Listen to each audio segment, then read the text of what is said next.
Imbalance Podcast. Imbalance Podcast.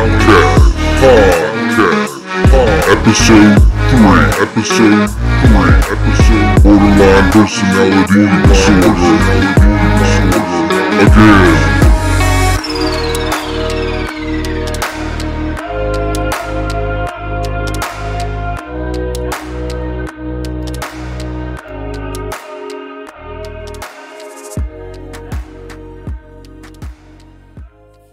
Hey, what's up, everybody? Welcome back once again to the Imbalance Podcast. I myself am Imbalance, also known as Davey Scorsese, also known as David Porter. So, sorry I wasn't here for a podcast last week. I figured it was the holidays, Thanksgiving and everything. I'd take some time off. Then I got down with a horrible migraine, and I'm feeling a little bit better now, so here we are. If you remember last time, I kind of gave an overview of my mental illness, which is borderline personality disorder. Go ahead and listen to that episode if you haven't yet to kind of get up to speed. In this one, I'm going to talk about the symptoms once again, but I'm going to kind of go over, in my experience, what I've done to kind of help make those symptoms a little more bearable. So I'm hoping this will be really helpful for a lot of people out there who have reached out to me and said they appreciate me going into this topic. A lot of people are kind of, discovering, kind of what's wrong with them, and that's just another piece of the puzzle for their recovery. So that's wonderful to hear that from people, and I appreciate hearing that. So what I'm going to do is go ahead and get right into it and pull up my list of symptoms here once again, and let's see what we have here. Alright, so the first symptom of borderline personality disorder: frantic efforts to avoid real or imagined abandonment by friends and family. That's a really difficult one for me. Even people that I know will never leave my side. There's always like a part of me that's wondering, when they're going to get sick of me, when they're going to decide that they've had enough and tell me to beat it. I'm guessing that stems from mainly failed relationships in the past, where people they grew tired of me and it just didn't work out. And in my perception, they walked away and left me high and dry. The abandonment issue is real with BPD. It's gotten better over the years for me. I mean, it's still one of the main ones I struggle with. But one thing I found, I posted it on my A Man's Struggle with Borderline Personality Disorder page on Facebook. If you haven't liked that or followed that, I'll put a link in the description, and go ahead and check that out, because that's a huge help for a lot of people. It's a lot of help for me too. People reach out to me and offer me advice and give me a lot of help. But when you feel abandonment anxiety coming, and you start to self-sabotage, because a lot of times for me, when I feel like someone's abandoning me, I go on the defensive and push them away first. That way it won't hurt as much, even though it's all in my head. So really, I'm hurting myself. But you just have to remember that people get busy. They're not leaving you. If they wanted to leave you, they'd tell you. Space is necessary. It's healthy for everyone. Everybody needs space. You can't be up someone's ass 24/7. I mean, there's some people out there, I'd love to be up their ass 24/7, if you know what I mean. Giggity. But no. People need their space. Even if you're up someone's ass 24/7, trust me, it's not going to end well for you. Because we all know, what the ass is for. But just remember, people don't always have to respond. I realize that I get hypocritical on that, because a lot of times people message me and I just don't have the energy, or, just I don't feel like responding. I don't feel like socializing. I don't feel like talking. I'm just kind of in my own space, taking care of myself, and looking internally and, all that stuff. I know a lot of people do, when they just need their alone time. So we have to remember that we're not the only ones who are like that, that everyone doesn't have to respond right away. Sometimes they don't respond at all, and that's fine. That's something that's hard to accept sometimes. It has been for me. But people do not have any obligation to respond to you. And the quicker we can accept that, the easier it is to deal with this illness. And if they don't respond to you, another thing you need to remember to kind of, calm down when you feel this abandonment anxiety is that you didn't do anything wrong. That's hard to convince myself of, so I'm sure anybody listening who has BPD, it's hard for them to convince themselves too, but you didn't do anything wrong. Like I said, people have their reasons for not getting right back to you or telling you they're busy and can't make plans with you right at that moment. And they don't have anything against you. You didn't do anything wrong. And you just have to, as hard as it is, just pound it into your head that it's okay. Like, you didn't do anything to insult them. You didn't do anything to make them hate you. You didn't do anything to make them annoyed by you or tired of you. Just try to just remind yourself of that. Trust me, it's hard for me too, but the more you practice, the easier it gets and the better you'll feel. And finally, something to remember when dealing with abandonment anxiety is just remember that it's okay to be alone. I'm getting to the point where being alone is kind of addicting, actually. I feel more at peace when I'm by myself. And when it comes to things like, I'm a very creative person. I like to write. I like to make music. I like to just envision things. And if I'm surrounded by people, it's impossible to do that because, I need as much energy as I can focused on my creativity, my art. So yes, there are periods of time where I pretty much lock myself in my room and just focus on me and the things I want to get done. And trust me, if I was living with people who had BPD, they'd probably be flipping their shit because I do it all the time. But another good thing to find is a good support system. Find friends who, try their best to understand what you go through, how your mind works, and not to take things personally. I live with great people. I live with a friend of mine, and he's like a brother to me pretty much. And he lives with his soon-to-be wife, and they have a 5-year-old daughter, and I live with them. And I spend a lot of time by myself.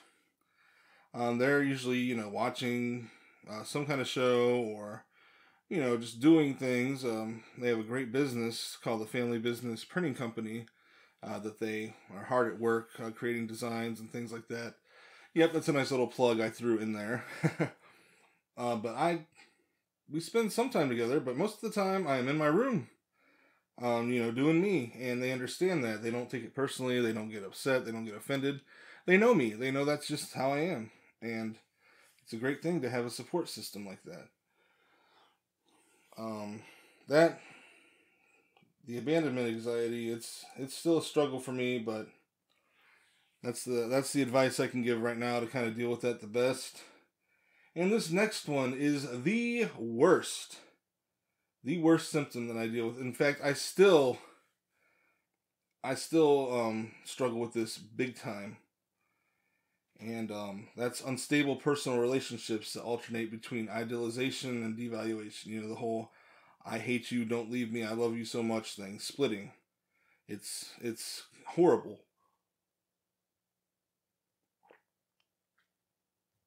And I'm the worst when I get romantically involved with somebody. Once I catch feelings for someone, it's hell. It's hell on earth. I've stayed single for 6 years now? Yeah. Wait, let me think. Yeah, 6 years I've been single. And there's a reason for that. Yes, I guess you could say I'm a loser, but I'm at the point where I don't see it that way anymore. I can't mentally handle being in love.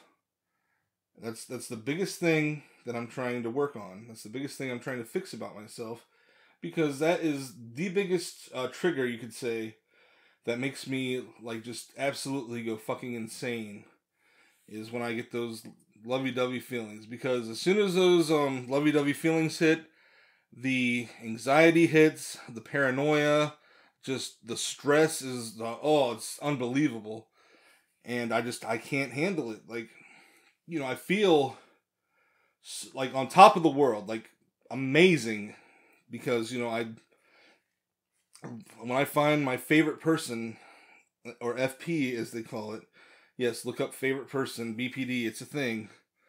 They might as well be God on earth, because I idolize this person. I worship the ground they walk on. I can't imagine a life without them.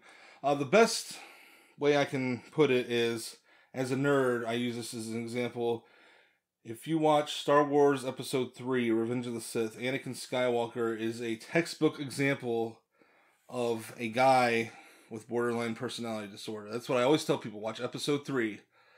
Anakin is in love with Padme, and he is obsessed with the thought of her dying when she gives birth to their children.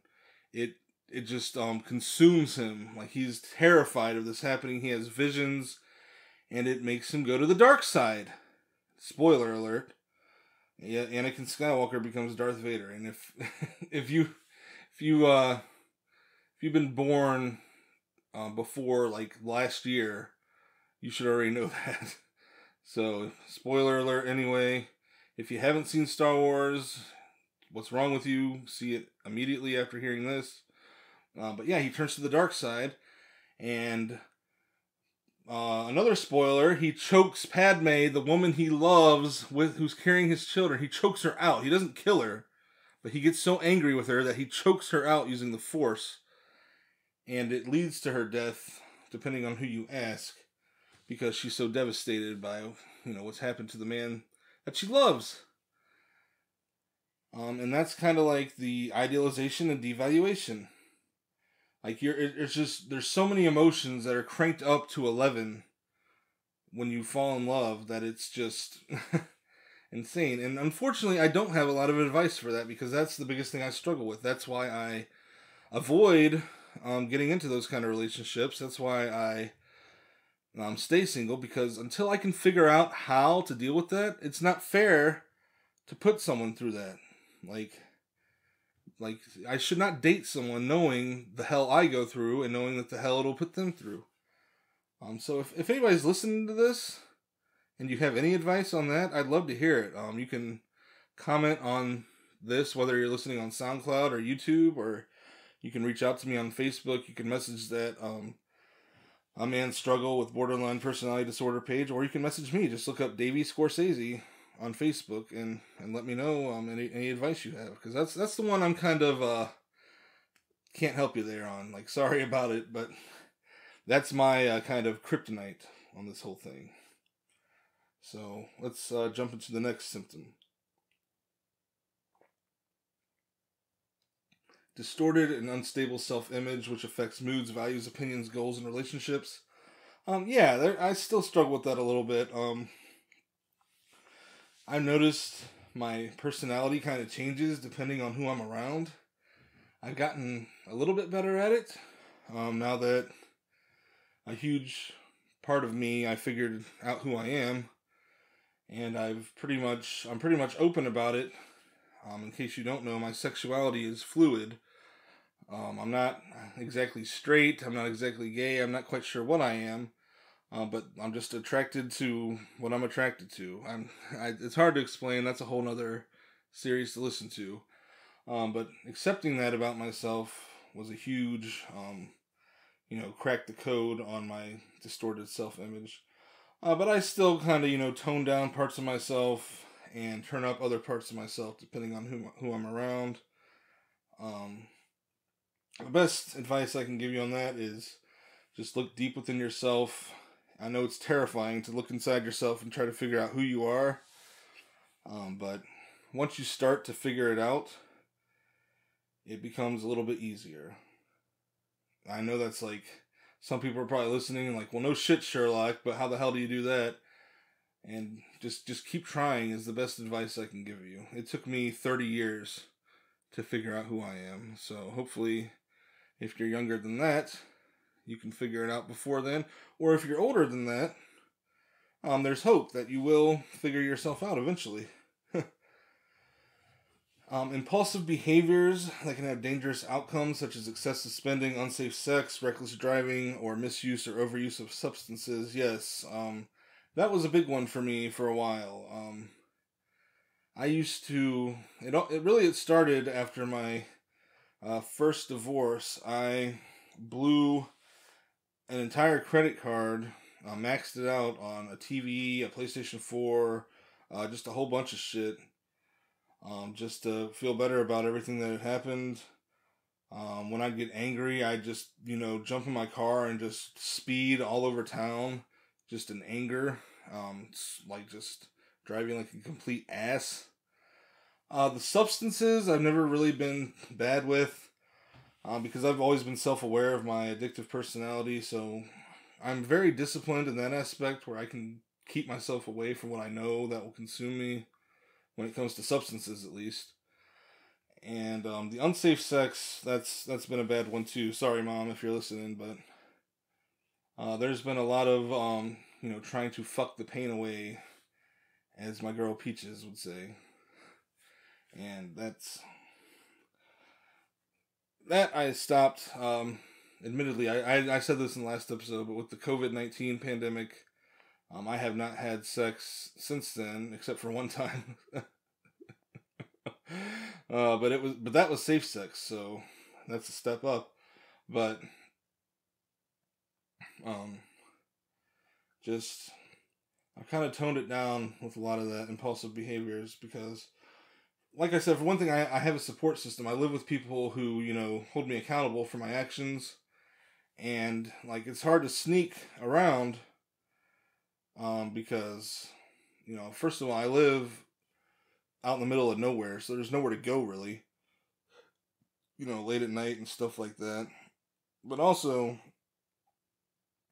I've kind of reached a point where I've realized that stuff is not good for me, and I don't want to give into it. So, the best advice I can give about the impulsive behaviors is just, like, really, before you do it, even though it's impulsive, just stop and think how it's not only affecting you, which I know when I was doing those, I could give a fuck less how anything affected me, but think about how it affects the people you love. Like, it devastates people to see you do stuff like that.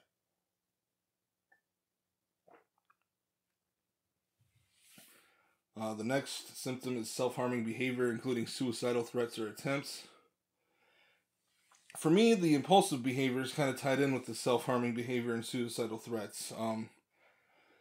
Like I mentioned, when I maxed out my credit card, buying a bunch of stuff, that was because after my divorce, I was planning on killing myself, and I figured I would just live it up until then. Fortunately, I never attempted suicide until years later, and fortunately, I was unsuccessful and was brought to a mental institution, which, led me on this journey of self-discovery, which I went into in the last episode. But the suicidal attempts, the self-harming behavior, it's very difficult to overcome. Trust me, I know I still struggle with that from time to time to this day. That's the reason I don't own any guns, because I know the way my mind works. And I don't want to make it easy if I ever get to that mindset. So I choose not to own any guns because I know what I'm capable of to myself. And that's part of, kind of dealing with that symptom of self-harming behavior and suicidal attempts is being self-aware, knowing that your mind is sometimes trying to work against you. And you have to keep that in mind when those thoughts come, that's not you. That's not really you thinking that. That is your illness trying to defeat you. That's the biggest strategy I've taken on dealing with this illness, is looking at it as an enemy.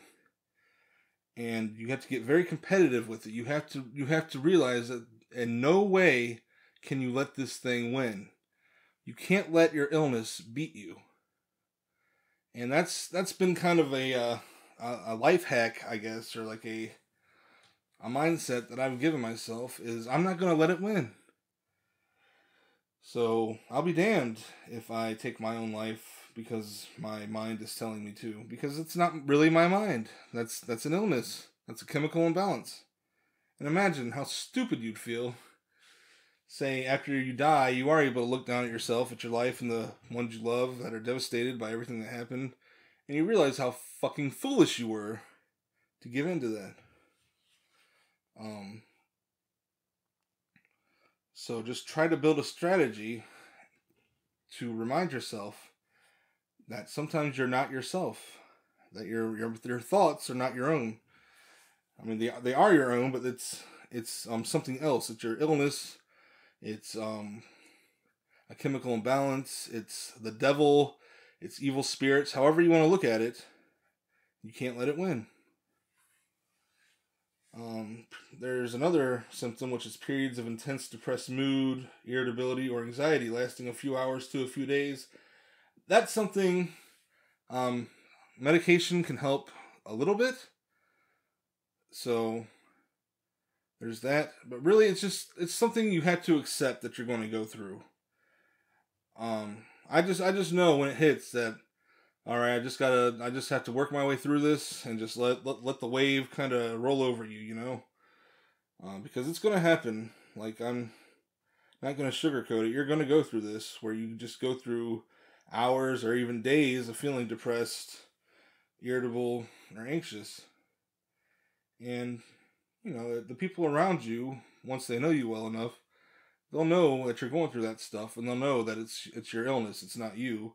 And they'll love you, they'll forgive you, they'll understand, and they'll be there to help. But you just got to help yourself by just being as strong as you can and just riding through it until you feel better again. Chronic feelings of boredom or emptiness, that's... like I said, I hardly ever get bored, but I do feel empty a lot. And once again, just remind yourself that it's your illness, it's not you. It's, and I'm sorry if the audio quality is kind of fluctuating. I keep moving away from the microphone. I don't know. I think I'm going through kind of a manic phase right now as I record this. So it's very hard to stay still. So I do apologize for that. But the feelings of emptiness, you just have to kind of, you just have to accept that's a part of your illness and realize that it's not real. Like, you may feel empty, but you're not empty. What I do is I listen to music. A lot of different kind of music helps me out. I made a playlist for dissociation, which that's another symptom, but it kind of ties in with the feelings of emptiness. Even though you don't feel like yourself, you don't feel like you're there, always reach for something familiar, like music from your childhood or movies that you've loved since you were a kid, and just kind of, just give you that warm, nostalgic feeling. Like, it's Star Wars for me. Just find the familiar is what I say. I've also kind of like taken ice out of the freezer and just held it in my hand until it melts, just to remind myself, that I'm here, that I'm in this world, that you can feel that cold ice touching your skin and melting in it. So you're still a physical form. You're still in this dimension. It's kind of like the movie Inception, where Cobb spins the top to, if you've seen it, this man, Leonardo DiCaprio, plays a man named Cobb who goes into people's dreams, and he carries a top with him, and he spins it, and if it keeps spinning, he knows he's in a dream, but if it topples over, he knows he's in, the real world. That's kind of how I take, holding the ice and things like that. when you feel those chronic feelings of boredom or emptiness. So hopefully that'll help anybody listening with that symptom.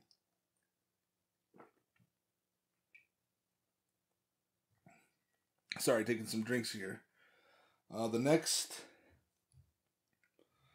we have inappropriate, intense, or uncontrollable anger, often followed by shame and guilt. Like I said, that used to happen a lot for me. Surprise, surprise, when I was in relationships. I still get it every now and then, like when I just get really overly frustrated over something. And sometimes you just have to let it out. But trying to let it out, away from people. Kind of find your own private space. Scream into a pillow if you have to. Punch your pillow. Get a punching bag. Just something that you can take that anger out on. That's not another human being. Pretty basic stuff for that.